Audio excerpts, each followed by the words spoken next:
Lamera? Ano ba kayo? Can you keep those phones, please? Pwede itatapo ko yan sa labas eh. Sorry po.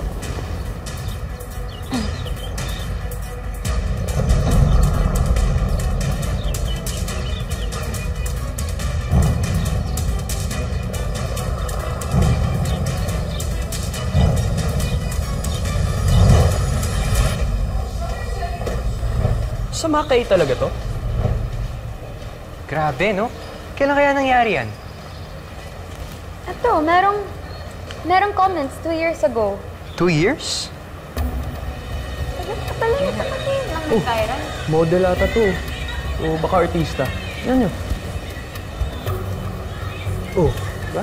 Katya Carida daw yung pangalan ng babae. Guys, huwag niyong babanggitin yung pangalan ni Katya dito sa school. Bakit? Ano bang meron sa kanya? Tagal ko nang narinig yung kwentong yan. May babaeng na-expel dito dati. Siya raw ang pinakamaganda sa Makai noon. Tell me, Iha, ano ba nangyari sa'yo? Si Elijah po, pati yung mga kaibigan niya. Anong ginawa nila sa'yo, Iha? Sige, sabihin mo.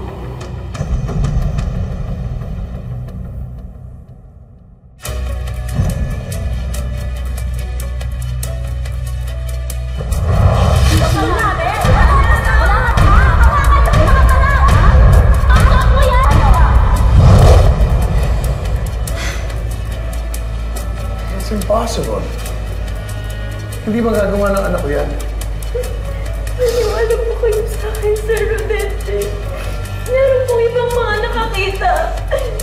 Hindi ko po alam kung ano po ba sa mga ginawa ko sa kanila. Bakit po nila ako ginaganito? Naniwala po kayo sa akin.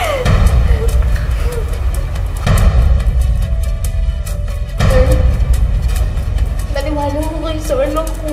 Hindi naman ako kasi malangang magsinungaling yung anak ko. Nagsasabi mo siya ng totoo. Miss Panilio, could you please give us a moment? Yes, sir. Katya, Mrs. Carida, mauna na ho ako. I think we need to take a moment here. Cherry, ito nang bahala sa mag-ina.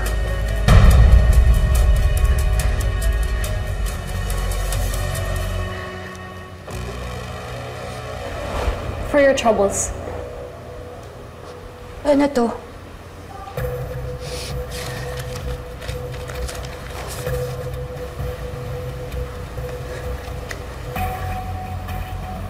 Binibili niyo ba kami? Believe me, it's for the best. Malaki at malawak ang galamay ni Mr. Rodente. Kapag lumaki itong kasong to, kayang-kaya na kayong baliktarin. Kukunin niya sa inyo ang lahat. Ang scholarship, ang pabahay, at lalong-lalo na ang inyong dignidad. Think about it.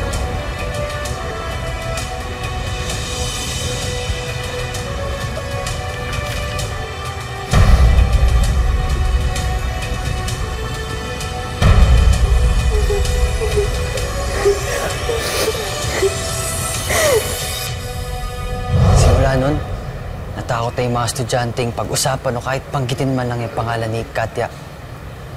Kasi siguradong malalagot sila. Kay Sean.